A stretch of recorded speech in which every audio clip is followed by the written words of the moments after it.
अनेकदा पोटात घातले. एकनाथ शिंदेसह सगळ्यांचे गुन्हे उद्धव ठाकरे साहेबांनी पोटात घातले आणि आम्ही त्याच्यावरती अनेकदा त्यांना सांगायचो की कधीतरी आपल्याला त्रास होईल. हे सगळे लोक एकनाथ शिंदेबरोबर आहेत, हे सगळे. आणि हे त्यांच्या अशा मग त्या विकृत अवस्थेमध्ये अशी वक्तव्य करतात. या प्रत्येकाला माननीय उद्धव ठाकरे साहेबांनी, त्यांच्या आधी माननीय बाळासाहेबांनी भरभरून दिलेलं आहे, भरभरून दिलं आहे. त्यात आम्ही सुद्धा आहोत, सगळे आम्ही कृतज्ञ आहोत. आता तुम्ही गेलात ना, मग तुमचं का असं तिकडे काम करत राहा. काल माननीय देवेंद्र फडणवीस राज्याचे मुख्यमंत्री यांनी एका मंत्र्याला दम देताना सांगितलेलं आहे, PA आणि OSD नेमण्यासंदर्भात 16 जी यादी आली मंत्र्यांकडून त्यातले 16 जण हे दलाल आणि फिक्सर होते. 16 जण दलाल आणि फिक्सर होते. माझं मुख्यमंत्र्यांना किंवा राज्याच्या मुख्य सचिवांना आव्हान आहे, कोणत्या मंत्र्याने आपला OSD किंवा PA म्हणून अशा फिक्सरची नावं पाठवली ती तुम्ही जाहीर करा. महाराष्ट्राच्या हितासाठी, in the interest of state, in the interest of public, की हे कोण फिक्सर आहेत आणि या फिक्सर किंवा दलाल PA यांची जी नावं पाठवली, माझ्या माहितीप्रमाणे हे सर्व मंत्री हे शिंदे गटाचे आहेत, म्हणजे अमित शहांच्या पक्षाचे आहेत, हे त्यांच्याच पक्षाचे आहे. शिंदेंचा पक्ष अमित शहांचा पक्ष आहे. हे सगळे फिक्सरची जी नावं आहेत ही शिंदे गटाकडून, मंत्र्यांकडून गेलेली सगळे. तसं नसेल तर माननीय मुख्यमंत्र्यांनी किंवा राज्याचे जे प्रशासकीय प्रमुख आहेत त्यांनी ते जाहीर, मी नावं देईन ना, माझ्याकडे नावं 16 जणांची आहेत, 16च्या 16 सगळे शिंदेचे मंत्र्यांची OSD 16च्या 16 13 शिंदेचे आहेत आणि उरलेले जे आहेत ते अजित पवार गटाचे. आता मी मागे म्हणलं की अजित पवार जे आहेत यांना त्यांच्या मर्यादा माहीत आहेत. मुख्यमंत्र्यांच्या जे अधिकार आहेत त्याचं ते पालन करतात.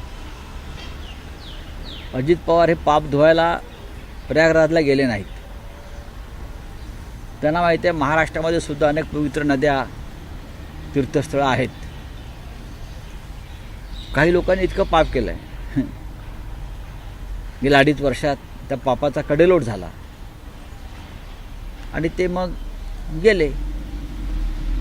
पण ह्या सगळ्यांचे जे फिक्सर PA आणि OSD होते त्यांना रोखल्याबद्दल आणि महाराष्ट्राचं संभाव्य नुकसान टाळल्याबद्दल मी माननीय मुख्यमंत्री देवेंद्र फडणवीस यांचं अभिनंदन करतो.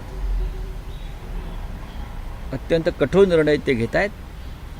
जरी आमच्यात राजकीय मतभेद असले तरी राज्याच्या हिताच्या घेतलेल्या अशा निर्णयांना आम्ही पाठिंबा देतो. नाही, पण राऊतसाहेब, यंदाचे मुख्यमंत्री देवेंद्र फडणवीस हे वेगळे पाहायला मिळतात. शिस्त लावण्याचा एकूण त्यांचा प्रयत्न दिसतोय. मग ते आर्थिक नियोजन असेल किंवा मग वागणुकी संदर्भातली, महाराष्ट्राला गेल्या 2.5-3 वर्षामध्ये जे घटनाबाह्य सरकार होतं त्या काळामध्ये महाराष्ट्रात आर्थिक अराजक माजवलं गेलं. म्हणजे 500 कोटीचं टेंडर असेल तर ते 5,000 कोटीपर्यंत वाढवायची कामं आणि त्याचे कंत्राटदाराकडून, ठेकेदाराकडून टेंडर निघण्याआधीच, वर्क ऑर्डर निघण्याआधीच 500 कोटी 600 कोटी घेऊन मोकळा व्हायचं. अशा सगळ्या कामांना राज्याचे विद्यमान मुख्यमंत्री देवेंद्र भाऊ फडणवीस यांनी स्थगिती दिल्याचं मला समजलं, आम्हाला समजलं. ही सुद्धा लूट महाराष्ट्राच्या तिजोरीची त्यांनी रोखलेली आहे, हे योग्यच आहे. हा ठेकेदारीच्या भ्रष्टाचारातून मिळालेला पैसा आहे, हाच राजकारणामध्ये टाकायचा, त्यातून राजकारण करायचं. भ्रष्टाचाराचा पैसा राजकारणात, राजकारणातून परत भ्रष्टाचार, हे चक्र जर देवेंद्रजी थांबवायचा प्रयत्न करत असतील तर ते महाराष्ट्राच्या संदर्भात उत्तम काम करत आहेत. मस्साजोगमध्ये अधिकाऱ्यांवर, MMRDच्या अधिकाऱ्यांवर भ्रष्टाचाराचे आरोप केलेले आहेत फ्रेंच इंजिनिअरिंग कंपनीने. जे MMRDचे महत्त्वाचे प्रोजेक्ट हे आम्ही वारंवार सांगतो आहोत ना. MMRDमध्ये काय चाललं आहे, MSSRDCमध्ये काय चाललं आहे, MIDCमध्ये काय चाललं आहे, शिक्षण खात्यात काय चाललं आहे, सामाजिक न्याय खात्यात बरं का गोरगरिबांची मुलं आहेत तिथे काय चाललं आहे. एक दिवस धाडी घातल्या, पुढे काय, पुढे मी सांगेन काय आहे ते, आम्ही सांगू, आमचे विधानसभेत अधिवेशनात लोक सांगतील काय चाललं आहे कुठे ते. आणि स्विस कंपनीने जो आरोप केलेला आहे तो 100% सत्य आहे, 100% सत्य आहे. राऊत साहेब, आणखी एक विषय होता की काल पवार साहेबांना विचारण्यात आलं होतं धनंजय मुंडे आणि कोकाटेंच्या राजीनाम्याबद्दल, नैतिकतेच्या आधारावर त्यांनी राजीनामा द्यावा का. तर त्यांचं असं विधान होतं की नैतिकतेचा आणि या मंत्र्यांचा काही संबंध आहे का, असं आणि आहे. आत्मसन्मान असेल तर यांनी पदावरून दूर व्हायला. बघा, या सरकारच्या आसपास नैतिकता फिरत नाही असं मी बोललो. मी जेव्हा म्हणतो की भारतीय जनता पक्षाच्या आसपास नैतिकता फिरत नाही, घाबरते फिरायला, याचा अर्थ असा आहे की जे सरकार त्यांच्या नेतृत्वाखाली सुरू आहे त्या सरकारच्या आसपास नैतिकता बरं का कुठे फिरताना तुम्हाला दिसणार नाही.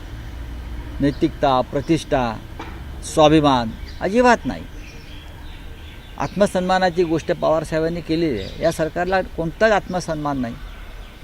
आणि सरकारमध्ये जे मंत्री आहेत ज्यांच्यावर भ्रष्टाचाराचे, खुनाचे आरोप आहेत त्यांच्याकडे ते असण्याची शक्यताच नाही. राऊतसाहेब, आज सुप्रीम कोर्टात महापालिका निवडणुकांसंदर्भात सुप्रीम सुनावणी आहे. तुम्हाला असं वाटतं आज तरी काही हे सुप्रीम शब्द आपण अनेक वर्ष ऐकतो आहोत. सुप्रीम सुनावणी, सुप्रीम सुनावणी. आमच्या 40 आमदारांच्या संदर्भात सुद्धा सुप्रीम सुनावणी, आमच्या पक्षाचं नाव चिन्हाबाबत सुद्धा सुप्रीम सुनावणी बरं का. पण ही सुप्रीम सुनावणी न करताच मुख्य न्यायाधीश पळून गेले, रिटायर झाले, निवृत्त झाले. आता कुठे जातात, काय करणार, त्यांना कोणतं पद सरकारमध्ये मिळतं आहे की लंडनला जाऊन स्थायिक होत आहेत पाहावं लागेल. तुम्हाला काय वाटतं उन्हाळ्यात होतील निवडणुका महापालिकेच्या आज की तरी होऊ शकेल का सुनावणी? कारण आता मला असं वाटत नाही. सुनावणीवर भवितव्य आहे. नाही, न्यायालयावरती राजकीय निर्णयाबाबतीत आमचा विश्वासच राहिलेला नाही. राजकीय जे निर्णय आहेत अशा पद्धतीचे आमदारांच्या अपात्रतेसंदर्भात, महापालिकांच्या निवडणुकासंदर्भात हे राजकीय दबावाखालीच, सरकारच्या दबावाखालीच घेतले जातात.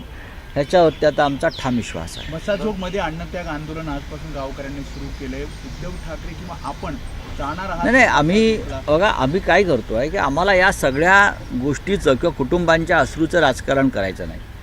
आमच्या पक्षामध्ये वारंवार किंबहुना रोजच संतोष देशमुख आणि सूर्यवंशी यांच्या हत्येवर आणि त्यांच्या कुटुंबावर चर्चा होते.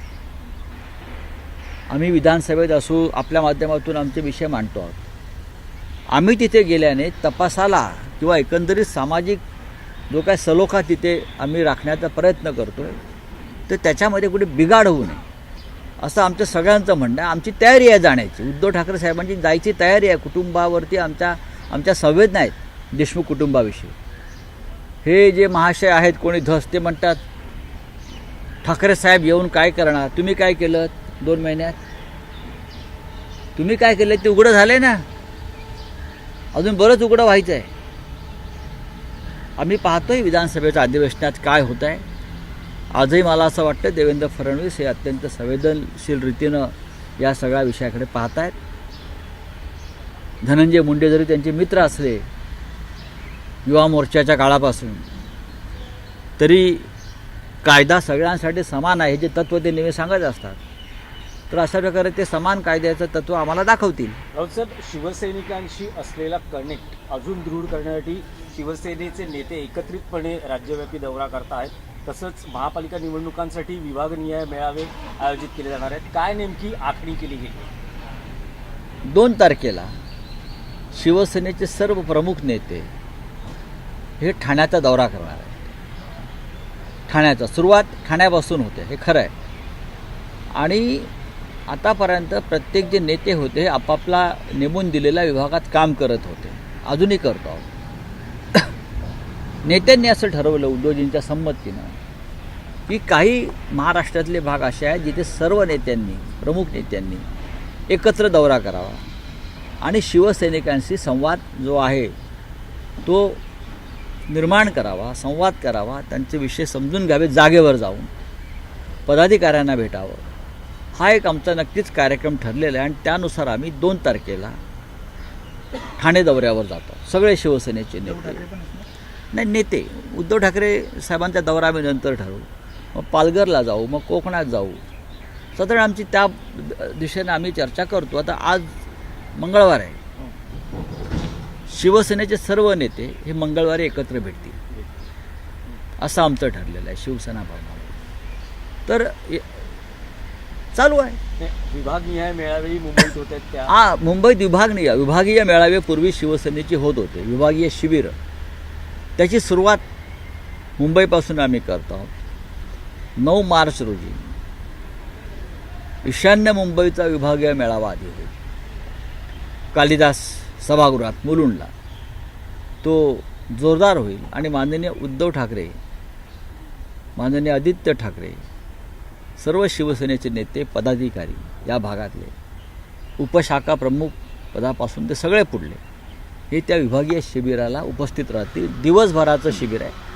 अशा प्रकारची शिबिरं मग मुंबई, ठाण्यामध्ये, महाराष्ट्रातल्या अनेक जिल्ह्यांमध्ये करण्याची योजना आहे. राऊत साहेब, एक प्रश्न आहे, कदाचित तुम्ही म्हणाल की वारंवार हा प्रश्न विचारला जातो, पण अलीकडे असं दिसून येत आहे की अनेक कौटुंबिक सोहळ्यांमध्ये राज ठाकरे, उद्धव ठाकरे एकत्र दिसतात आणि त्यांचे जे चाहते किंवा त्यांचे जे कार्यकर्ते आहेत त्यांच्यात साहजिकच एक आनंद निर्माण होतो. आणि अनेकदा म्हटलं जातं की हे 2 भाऊ एकत्र येतील का? आम्हाला सुद्धा आनंदच होतो 2 भाऊ एकत्र आल्यावर.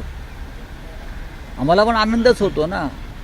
अशा त्यांच्या भेटी वारंवार घडाव्यात आणि लोकांच्या मनातला संभ्रम दूर व्हावा, एवढंच मी सांगेन. शेवटी भाऊ आहेत, कुटुंब आहेत, लहानपणापासून जन्मापासून 2 भाऊ एकत्र आहेत. ते जर भेटत राहिले तर त्याचं एक सकारात्मक ऊर्जा बाहेर येते. ती सकारात्मक ऊर्जा राजकीय त्याला ऊर्जेत पॉझिटिव्ह, रूपांतरित ज्याला आपण पॉझिटिव्ह एनर्जी म्हणतो, ती आली की लोकांना जरा बरं वाटतं ना. शेवटी ठाकरे आहेत. कोणी किती उड्या मारल्या तरी ठाकरे हे ठाकरे आहेत, लक्षात घ्या. नाही, पण अनेकदा आणि असं म्हटलं आणि जातं की आणि अमित शहा आणि मोदी यांनी ठरवलेलं आहे की महाराष्ट्रातून ठाकरे नाव किंवा ठाकरे ब्रँड हा संपवायचा. हे अमित शहांचं एक स्वप्न आहे आणि ते स्वप्न साकार करण्यासाठी एकनाथ शिंदे आणि त्यांचे 40 चोर हे त्यांचा एक पक्ष स्थापन झाला.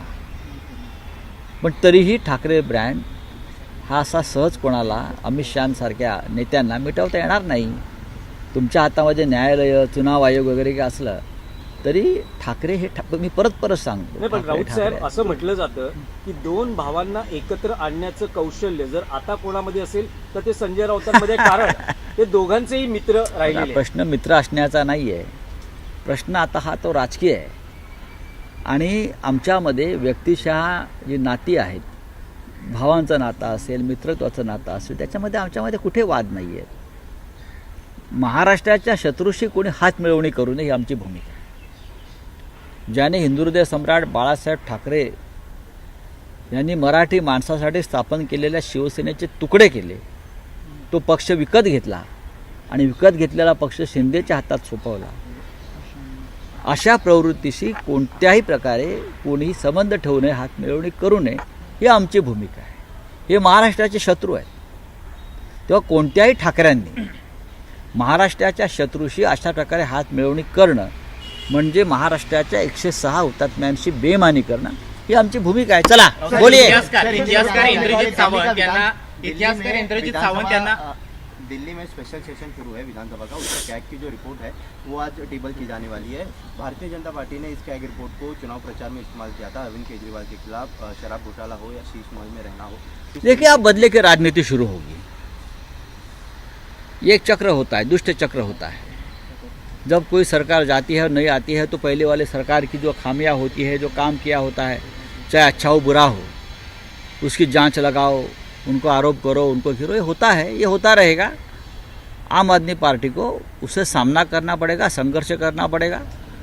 आम आदमी पार्टी की सरकार ने भी अच्छा काम किया है. जो काम करता है उसके ऊपर आरोप होते हैं. आत्मसम्मान रखने के लिए कोई भी अपना इस्तीफा देता था. कल प्रयागराज में एकनाथ शिंदे कल प्रयागराज में गए, उन्होंने वहाँ जो है कुंभ में स्नान किया. दूसरी तरफ उन्हीं जहाँ के वो पालक मंत्री थे वहाँ पर थाने में उल्लासनगर करके इलाका है, वहाँ पर एक डॉक्टर की मृत्यु हो गई है क्योंकि पॉटहोल्स में उनकी गाड़ी स्किट हो गई और उसके बाद उनको अपनी जो है आप उनको जान जाकर गंवानी पूछिए ना, उनका बेटा वहाँ एमपी है, उनको जाकर पूछिए। आप जो बोलते हैं ना कि मैं ऐसा काम किया, मैंने इतना काम किया, मैं बहुत बड़ा विकास पुरुष हूँ, तो आप जाकर उनका बेटा वहाँ एमपी है, उनकी सरकार है, ये सवाल उनसे पूछिए। बार बार वहाँ इस प्रकार की हत्याएं, एक्सीडेंट क्यों हो रहे हैं, लोग क्यों मरे जा रहे हैं। कल एक वहाँ जनता दरबार हो गया गणेश नाइक जी का, वो भी मंत्री है, उनसे जाकर पूछिए। ये सवाल आप हमसे पूछते हो, कभी जाकर ये सवाल आप सरकार के मंत्रियों को पूछिए। थाने जो है शिवसेना आत्मसम्मान की बात और नैतिकता की बात इस सरकार के साथ नहीं जुड़ी है। ये सरकार के आसपास नैतिकता और आत्मसम्मान ये शब्द आते नहीं, आसपास टहलते नहीं, तो उनसे आप नैतिकता और आत्मसम्मान की बात क्या करेंगे, जिनके ऊपर हत्या और भ्रष्टाचार के घृणास्पद आरोप है, एविडेंस है, हाँ, और जिनकी हत्याएं हुई है, उनके बच्चे न्याय के लिए आज भी सड़क पर बैठे हैं, लेकिन जिस मंत्री के ऊपर आरोप है वो कैबिनेट में जाकर बैठा है खुलेआम, तो कौन सी नैतिकता है। तो सुप्रीम कोर्ट का आज मनपा इलेक्शन को लेकर सुनवाई है, आप देखेंगे, हमें तो कोई अपेक्षा नहीं है, ये राजनीतिक निर्णय होते हैं। चलिए। सर महाराष्ट्र और कर्नाटक के जरूरी की इलेक्शन जरूरी है।